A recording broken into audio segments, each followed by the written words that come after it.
ഒഴിയാതെ ഓഹരി കൈമാറ്റ വിവാദം. അദാനി ഗ്രൂപ്പ് പിന്മാറിയില്ലെങ്കിൽ നിയമ നടപടിക്ക് സർക്കാർ. ഭരണമുന്നണിയിൽ ഭിന്നത ശക്തം. മുഖ്യമന്ത്രിയെ പിന്തുണച്ച് മുൻ തുറമുഖ മന്ത്രി കെ ബാബു.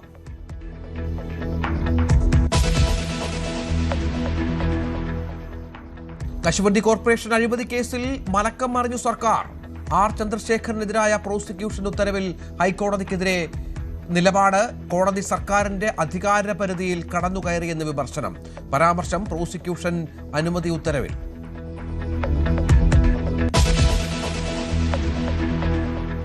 ഓപ്പറേഷൻ തൂഫാൻ വിപുലമാക്കാൻ പ്രത്യേക ദൗത്യ സംഘം രൂപീകരിക്കും. ലഹരി മാഫിയയുടെ അടിവേരിളക്കുമെന്ന് ആഭ്യന്തരമന്ത്രി രമേശ് ചെന്നിത്തല. പെരുമ്പാവൂരിൽ ആവേശം പകർന്ന് തൂഫാൻ ജാഗരൺ റാലി.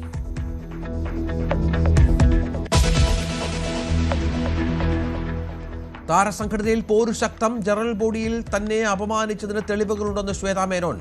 സ്ത്രീകൾക്ക് സംസാരിക്കാൻ പറ്റാത്ത സാഹചര്യം. ഇനിയും ഒരവസരം തരാനാവില്ലെന്ന് രമേശ് പിഷാരടി. സ്ത്രീ നേതൃത്വത്തിൽ വന്നതുകൊണ്ട് കാര്യമില്ലെന്ന് ജോയി മാത്യു.